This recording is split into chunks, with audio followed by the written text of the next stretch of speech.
I thought based on another kind of couple of podcasts and kind of where I'd want this to go is to start with a few kind of questions, sort of thing. Yeah.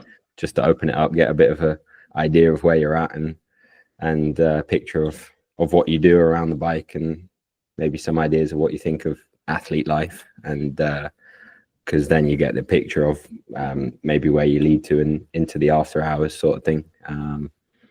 Because I think it's been a while since I've touched on that brief, but I think it's quite insightful into how the different ways people get up to the stuff off the bike, and I think maybe to just start off, I think is quite a nice thing is whereabouts are you right now, and what you're up to.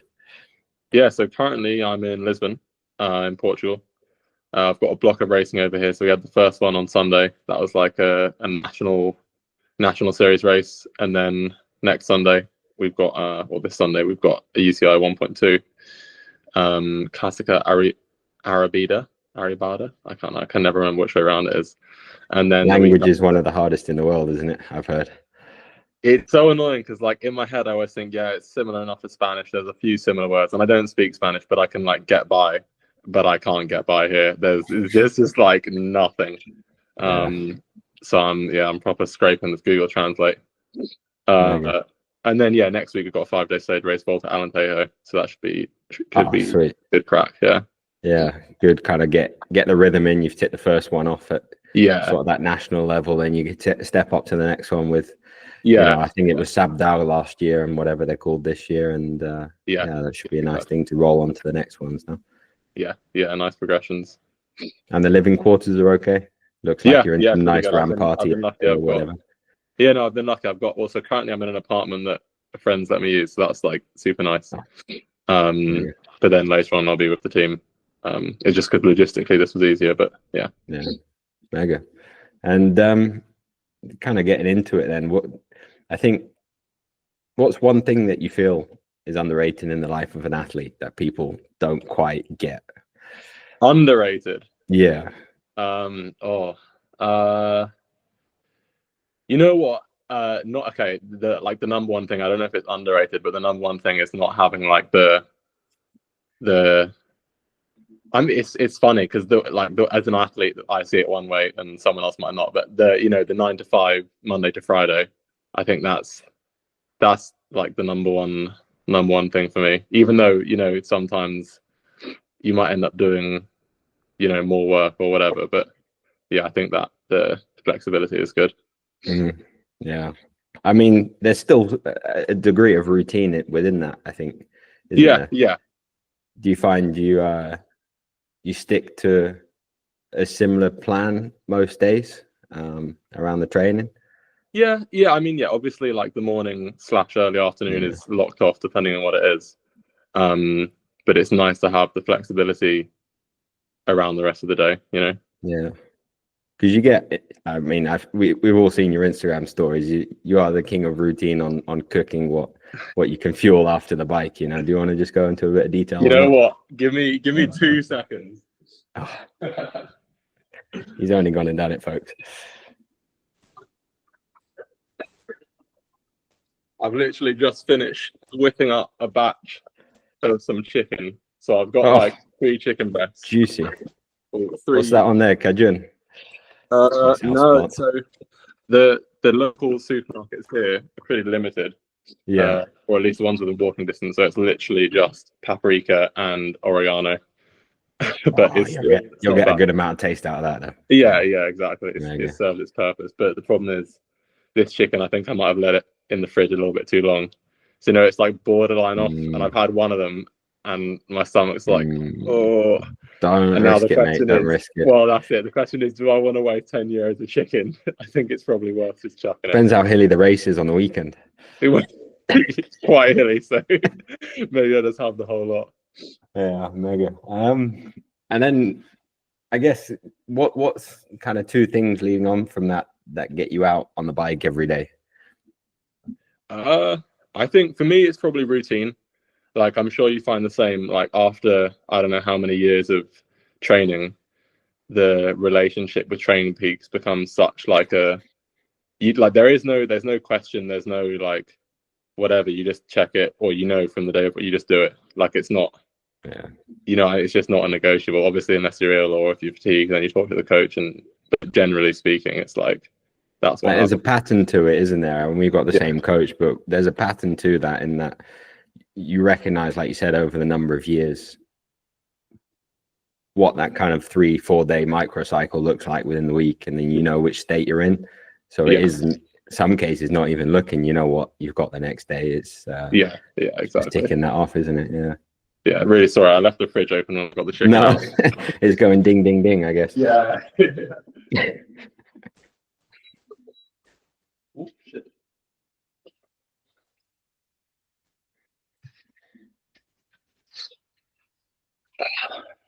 And then beside the routine, what's that second thing that gets you out every day?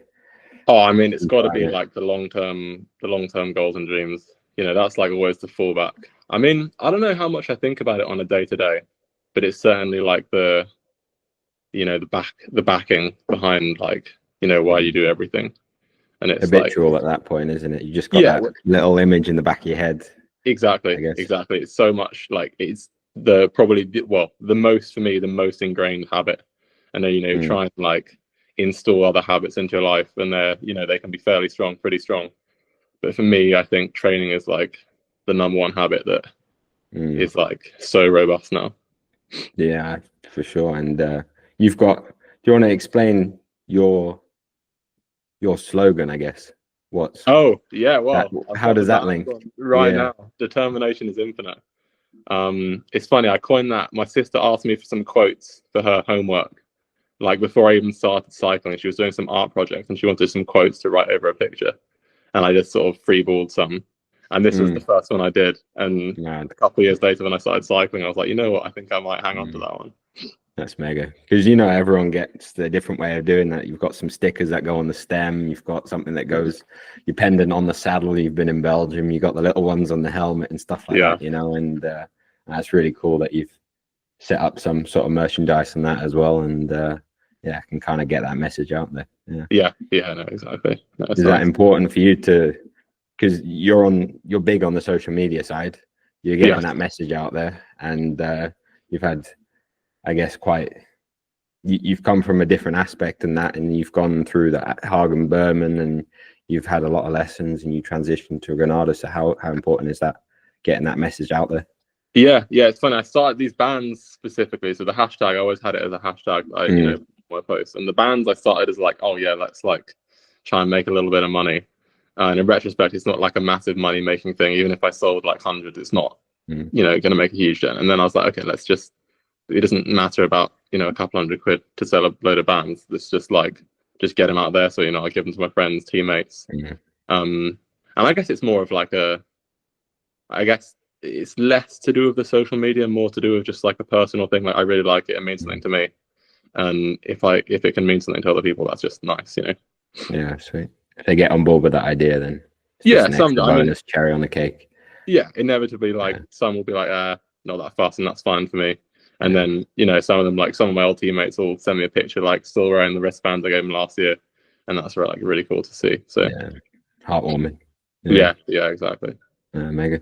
And then after hours, once you've done that 4-hour killer session in Calpe, where you go and normalize however much you've normalized, what you get up to when resting up? Like, what does that time look like? I think it depends on like the mental energy I've got left, because I find, maybe more than others, like my mental energy is very tied to my physical energy. So if I'm on a hard block, like I can't do a whole lot with my head. So if I've got excess energy, then I'll try and do as much social media work as I can, whether that's like planning content, editing content. Obviously, most of the filming is like on the bike, which in itself can be hard to do when you're focused on a training session. But so editing first and foremost, and then like the relaxing stuff. It varies. I feel like I seem to go through phases. Like I still do to an extent, but I play guitar quite a bit. That was like one of my favorites. Well, less so at the moment. Just one of those habits that's less in favor at the moment. Annoyingly, as much as I really, really regret it at the moment, I've started binging a series, which I normally try and avoid. Okay. And my rule always was before is if it's got more than like 1 or 2 seasons, I'm not going to start watching it, because otherwise it just takes like so much time and you just end up binging it. But that's what I've been doing while I'm out here, when I'm just sort of chilling out What in have you bed. been watching then? What's kind of piqued the interest there? Snowpiercer, if you've heard of that. Snowpiercer. That's on Netflix, isn't it? Yeah. And just yeah. I mean, if you've been binge watching that correctly, have you picked up the storyline? Can you kind of give a digest on that, or without any spoilers? Or I mean, I'm well into or spoilers. is it literally been binge watching after the 5 hours? I've got 6 episodes to go until that's the end. Yeah, 6 episodes left total. So no, we're chugging along. But no, it's got to the point where it's become a chore more than it is like a little evening. You know, too far in now. But I'm too far. I just want to get it done, and then that's gonna be it on Netflix for a year or so. It's fascinating though that you kind of have the guitar. I suppose it's hard to take on a plane when you're going to Portugal for 3 weeks, but when you're back home, I guess it's quite refreshing to really chill out, just listen to some music and come up with whatever's going through your head, really. Yeah, well, no, I'm more just like, I'm the type that will just try and learn something that's like challenge. So I'll have like, say, 2 or 3 like songs on the rotation that I'm just trying to like be able to play smoothly.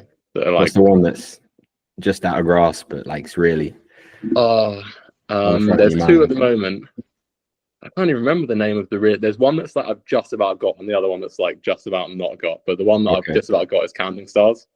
Yeah, and that's a good one. It's all like finger style versions, which is what I'm learning. But no, it's satisfying when you do get it right. Just moving your hands, I think, is really important, you know. Really connect with your hands and feet for sure.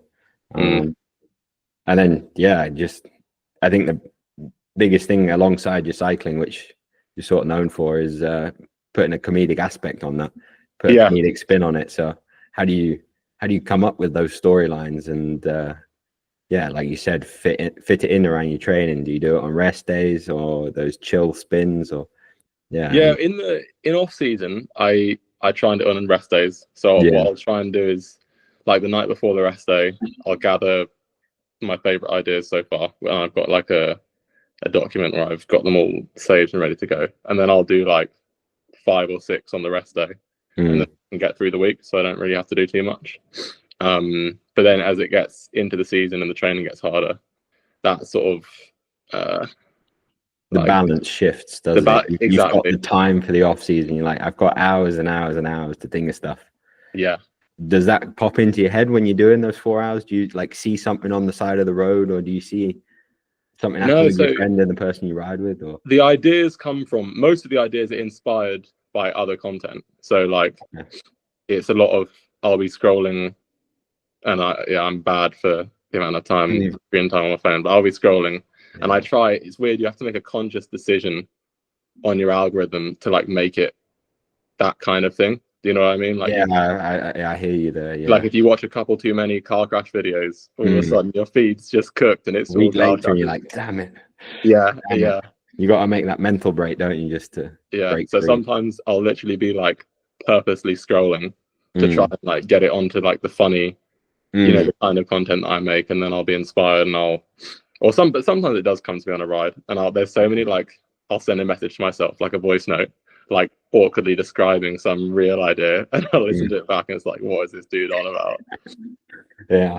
And how was that living in Spain with Harry? Because you're both in a similar sort of field, but in different ways, isn't it? He's kind of going into the longer film projects with his transcontinental and podcasting, and you're doing the reels and the comedic kind of, how do you call them,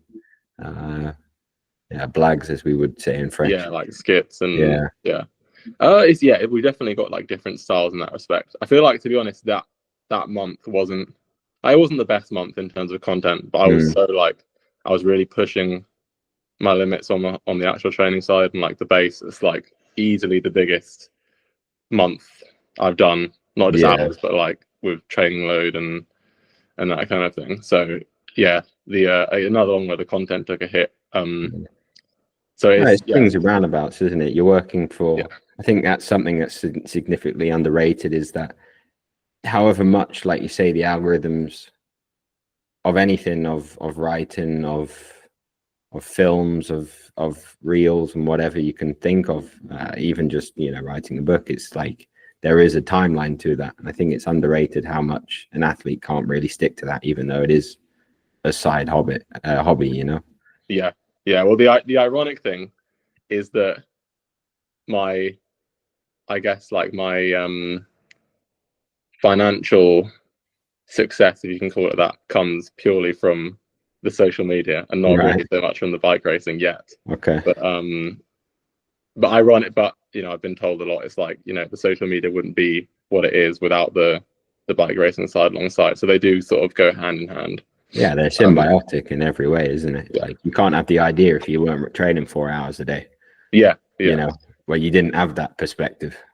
Yeah, well, and just racing at that level, I think, is actually fairly unique in the content space and in the influencer space. So no, it's good. It's just hard to find the balance at times. Yeah, of course.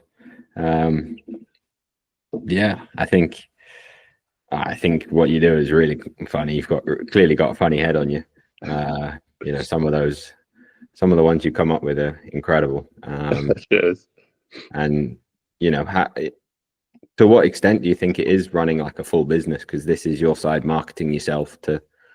What's the goal between marketing yourself behind it? Because it's an outlet for your comedy, and as it would be for your art and creative outlet, like you say. But what's sort of the goal with the marketing side of it to go forward?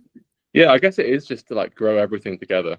Like it is a lot of it's like running a business. There's the social media side, the marketing, then there's the logistics side for me as a rider, which is like, as I'm sure it's no mean feat. It's like there's a lot of steps involved, and it can get, I'll admit, sometimes a little overwhelming. Not totally, but sometimes there's a lot to think about. But I guess the goal is, I don't know. There's I think the cycling goals are first and foremost, but the goal for the marketing side is like, if it can help in a cycling career, then that's great. Like in the short and medium term, if that can help get a contract, if that's the difference between someone who's got similar results to me and that puts me one step ahead, then brilliant. And then in the long term, I think it's nice to have that as like, I don't like using the word fallback, but like a post-cycling, post-competitive future. There's always going to be an end, isn't there? So it's like there's no opening the doors up for what could be possible later,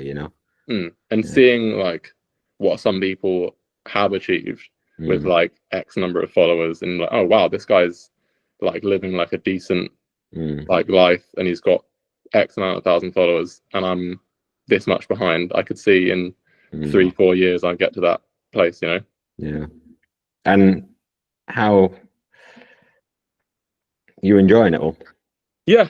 There's sometimes you have to remind yourself to enjoy it all. I think that's probably normal, like when it gets a little bit stressful or when there's just a lot of things to because I can imagine if you're trying to put a smile on someone else's face with the comedy, maybe it can get a bit tense behind the scenes. But if you forget to put a smile on your face when you come up with that idea, and you come up with that power in the training, and it goes hand in hand, and you've ticked off that good week of good balance, I guess. Yeah, well, I'm sure maybe like you, or I'm certainly like a lot of cyclists, it's like whether for good or for bad, the enjoying it does depend on how the numbers are on training and like whether the training is going well.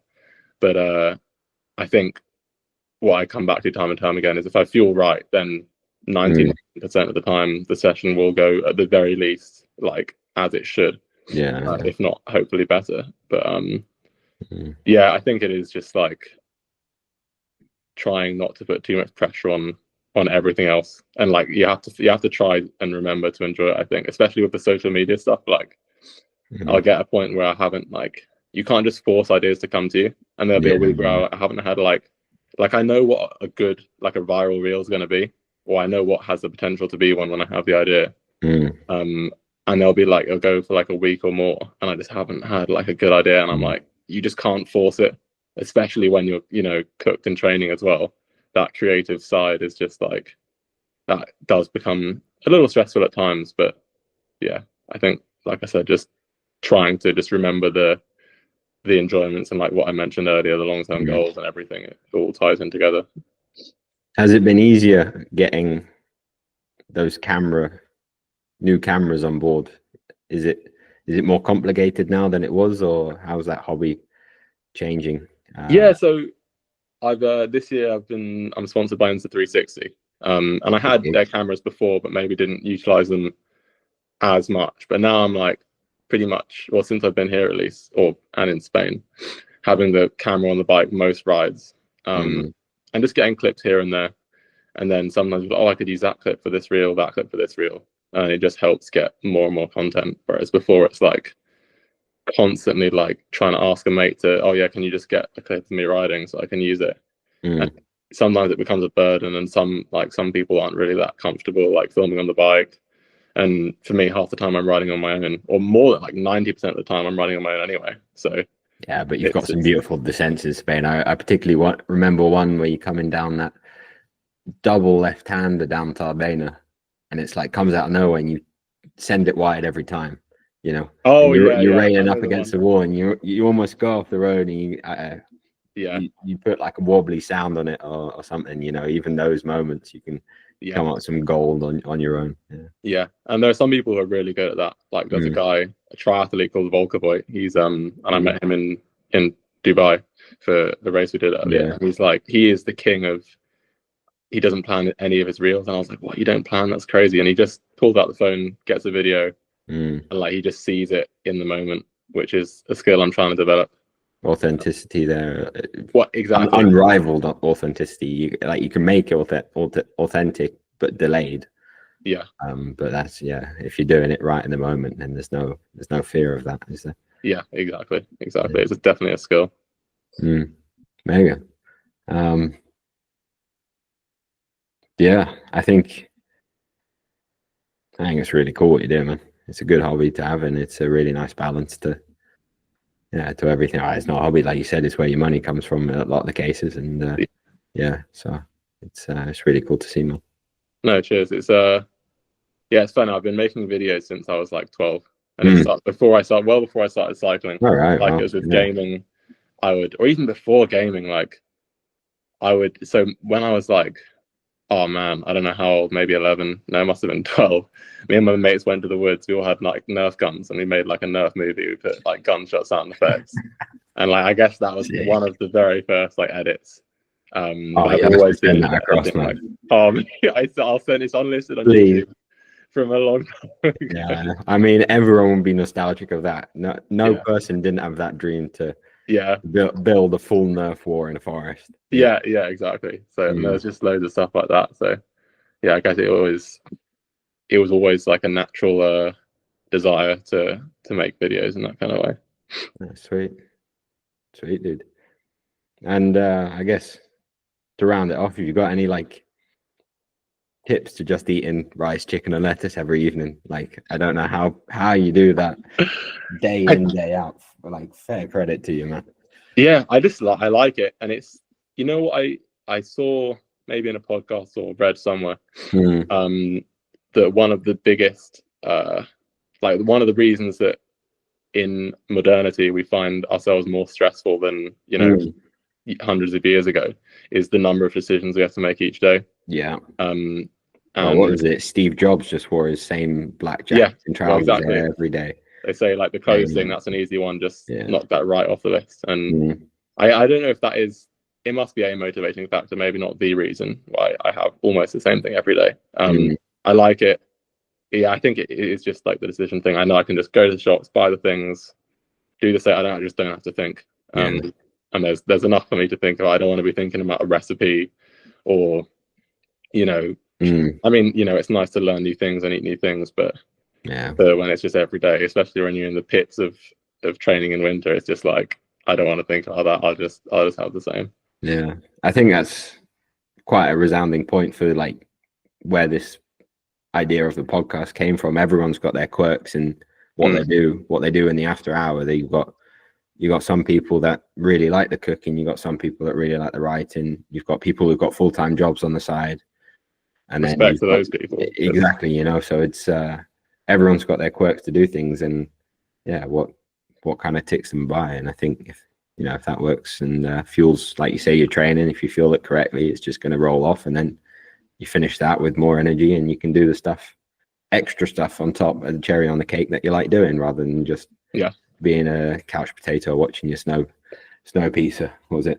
Snow pizza, yeah.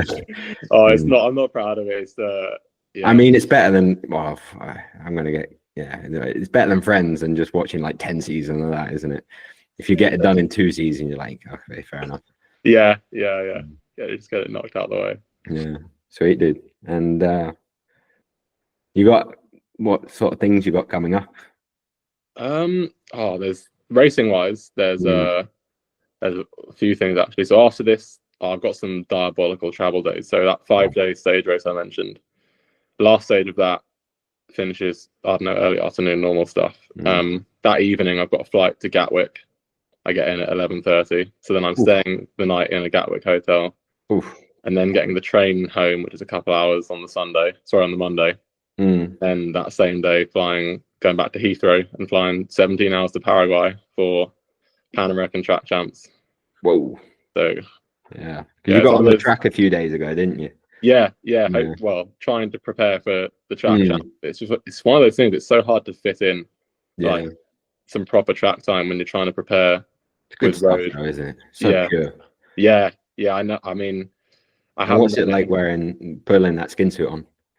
Say again. What's it like pulling that skin suit on? Oh, I do love it. Like, it just, there's just something about a national skin suit and just wearing it with pride. Especially, I feel like there's just that added thing with Grenada where half the people who see it just don't even know what Grenada is, where it is, and it's like, and it's so bold, isn't it? You can't hide it. You can't hide the fact you're from Grenada. Yeah, exactly. And it's just nice to show, like, hey guys, this is Grenada. Go on holiday there. It's cool. Yeah, That's sweet, dude. Yeah. Well, I look forward to following that, man. And so what's that in 2 weeks' time then? Comes up quick, jeez. Yeah. Wow. Literally a lot to do in 2 weeks, man. Yeah. You've got to get off the editing and get just chilled out. Yeah, I think that's another one I forget sometimes, like, not necessarily just editing, sometimes just procrastinating, but like getting back to focusing on the recovery, like get the feet up, get switch the brain off, isn't it? It's not even get the feet up. It's screen time is heavy. Yeah. Really heavy, especially when it's like the small confines of the phone, Yeah. Well, I suppose now that you don't have your guitar there, what can you do when you to get off the screen? What are the positive things that you can? There hasn't been a lot recently, like even like the things that I would say are positive. So another thing that I used to really like doing, and I still do occasionally, but not as much, there's this, like, so my academic background is like computer science, maths, that kind of thing. Okay. And there's this website called Project Euler, which has like, I don't know, like 800 Euler, L-U-A. E-U-L-E-R. E-U-L-E-R. Yeah. And it's got these questions which are all like maths and computer science based. And you read it and you think, oh, that's a simple question. And then you think for a couple of seconds, you're like, oh, no, that's like a really, really complicated question. Like one of my mates spent like 5 months doing one with the really hard questions. But that's like something that I enjoy, like, but again, screen time. And I can't do it on my laptop because it's not powerful enough to run the code that I'm doing. But that's like another one of those, like, because even if it was on the screen, if you had your notepad next to you to do the working out, I guess. Yeah. That's quite a nice balance. Even if it was a screen, you do have to slow down by writing. Yeah, well, exactly. That is sometimes the way it goes. Yeah. Bit of notepad, bit on the computer. And then, computer starts freezing because you made the code bad.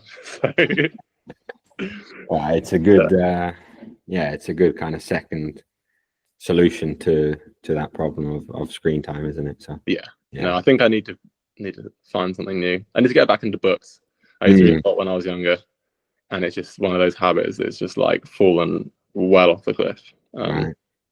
But just find that first book to get back into it. What genre did you like? Well, when I was younger, a lot of like just fiction stories. But now I find myself more drawn towards like I don't know what you just like, I guess non-fiction, but like towards just learning. As I've gotten older, I'm sure you're the same, where like you've just, the appetite for gaining new information and insight has just grown and grown. I wasn't much of a reader when I was younger, so I'm actually into that reading phase of just anything and everything that comes through. Yeah. I recommend The Endurance if you've not read that already. That's the Ernest Shackleton one. That was kind of like fictional, but not. So I think you'll really enjoy that one. It's a cracking read, and you learn so much about it's a lot into one, just the history of that whole voyage, written in a sort of fictional story, but it's a true story. So from all the journals and stuff, and he's compiled that together. So I think if you're looking for a relatively easily but encouraging read, then I think that'll get you back into that swing of things. Yeah, interesting. I just pulled it up here, so I'll save the tab. Yeah. Sweet, dude. Well, besides to start where it's quick fire questions, I don't have much to close out. It's everyone's got their own way of doing that, I guess. But I think it rounded off quite nicely in that. And thank you very much for the time, man.